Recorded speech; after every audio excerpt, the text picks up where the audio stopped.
The best way to help yourself in life, the best way to get out of your own way, is to learn how to talk to yourself. Just like right now, I'm trying to convey a message. Well, I often think about if you take your own life and you think about the struggles that you're going through, do you know how to guide yourself through them? Do you even know what they are? Has your stress and anxiety gotten to the point where you're not sure what you're thinking? You're just feeling it. And that feeling of anxiety is very much this. So that's all you're getting is a lot of noise, a lot of commotion. The best way to help yourself is to learn how to clear all that out, how to bring a sense of clarity to what you're doing, how to know exactly that road you want to take and how you want to do it. And this is easier said than done, obviously. But as long as we know that this is where we're going, as long as we know that we're trying to provide ourselves some help, that feels good right there.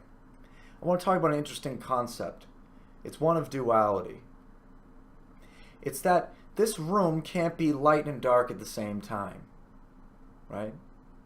You can't feel good and bad at the same time as the comparison. And it's something we like to practice.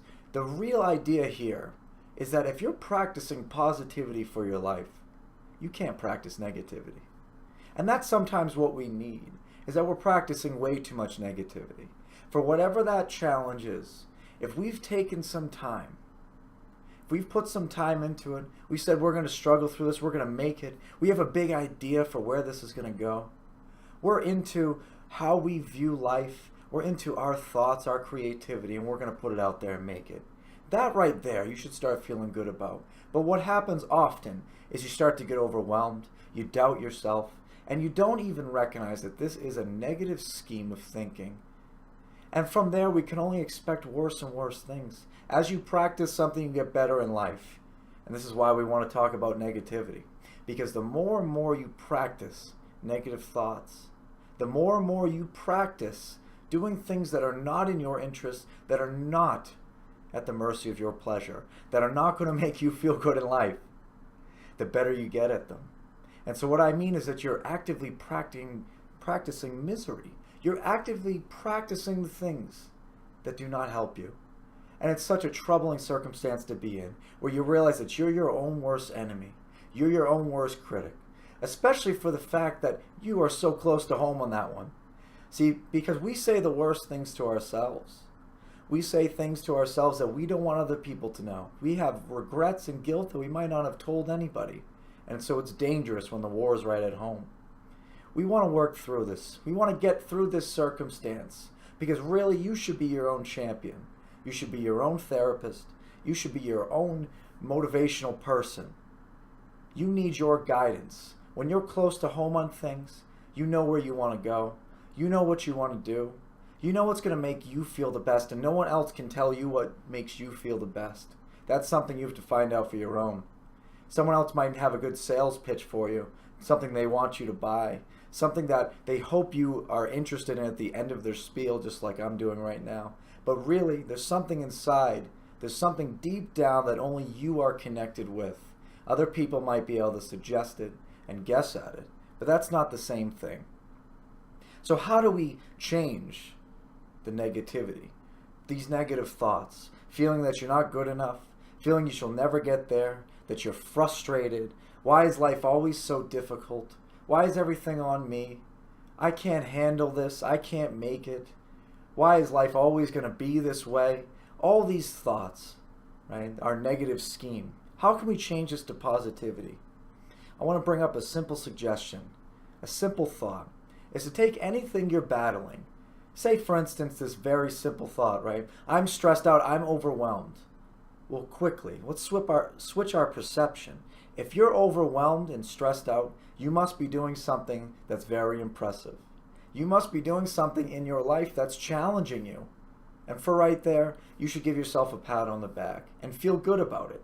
See, this is a simple positive switch, because where you're going to practice your focus, your looking glass that says, I just want to see negativity in life, we're switching it to a positive scheme.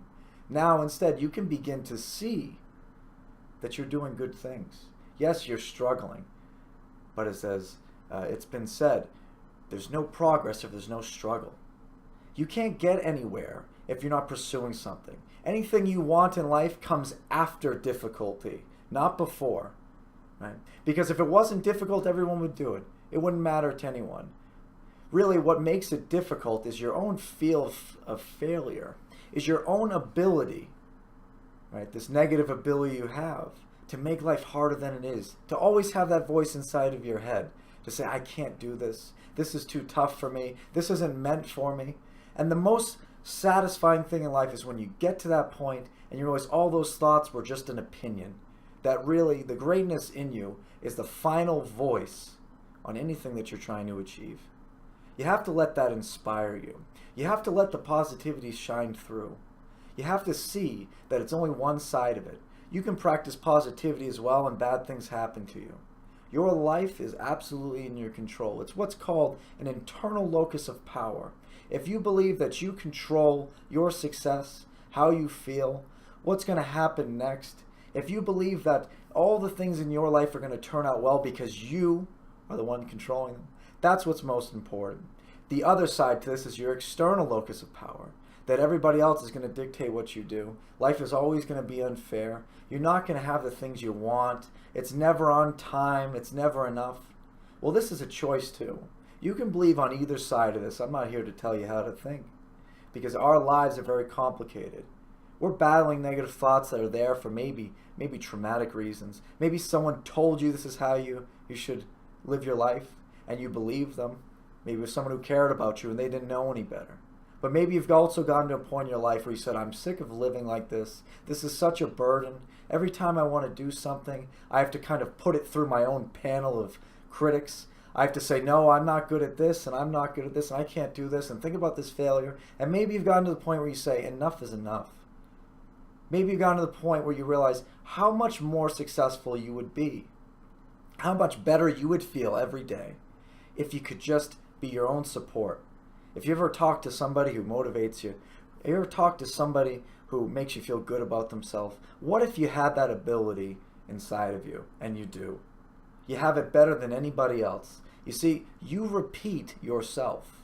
Anything you repeat, you develop skill at. Your knowledge of it increases, right? Experts in a field have done it for many, many hours, many, many years, right? Decades and decades. You are the expert on yourself by that definition because you have done this. You have done the repetition of you your entire life. Nobody else can say that. Yes, they've repeated their life, but that's why they're the expert on themselves. It's also why when somebody says something to you, it's merely an opinion. You decide what is important for you. And so the ultimate opinion here is that sense of positivity. We want to work on something. It's called positive reframe. If somebody says, for instance, that you're selfish, right? You don't care about anybody else, and that hurts. That's a hurtful thing to say. And maybe in your mind, that's not how it is. You don't realize that you're just ambitious. Because when you think of the other side of it, you either pick ambition in life or you pick laziness. And you're more delighted to be ambitious than you are lazy. That's not what you'd want to be. And we can make this switch for anything in life. We can realize that what we have has a cost. Right? Every curse is a gift in disguise, and every gift is a curse in disguise as well. And it depends how you're looking at it. You know, if you're ambitious, you might have trouble slowing down. You might not be able to keep yourself at bay. That might be the hardest thing for you, where somebody else, they like to relax. Right? They're not worried about things. They can do things at ease. You might be competitive, and that might be a downfall for your character. You think it's a really great thing, but you don't realize at the same time that all that anxiety you experience, your inability to feel that pleasure sometimes, that comes with the price of being good at things. So what we want to do is take anything in life that we feel bad about. Yeah, maybe you get depressed at times, but maybe that's just because you're a deep thinker. Maybe you get anxious at times. Maybe that's because you're very analytical and you don't know how to control this brilliant principle of anxiety that you have. Right? Maybe at times you like to just be impulsive. Well, that's a lot better than being skittish, I think. And so we always, in life, have to bring it to the point where we realize that, no, we're doing just fine. We're doing just well in what we are, who we are. We're doing exactly as we need to. The other side of this is looking at choices. If you regret how you've been, if you regret what you're doing, you can't possibly move on. because you loathe yourself. Your conversation within yourself is, how could you do this? How could you fail? You let us down. We're always failing. We're always going to that place we don't want to be. Oh, how could you relapse again? Why are you anxious? Why are you sad again? Why are you having a low day? And what I want to say is to that voice, let's talk in a more positive way, is that you're learning everything in life, so maybe you correct it to a better circumstance. For instance, if you didn't know what misery is, you couldn't appreciate happiness. If you didn't know what cold was, you wouldn't appreciate warmth. And you wouldn't be able to choose between those two, because you wouldn't know. And this is how everything exists. We want to be able to put into our own device, our own thinking, is that what do you want in life? It's not black and white or this. It's a mix of many different things. Your personality is not one thing. It's not any one of these things that we've listed. You're not shy, right? You're not impulsive.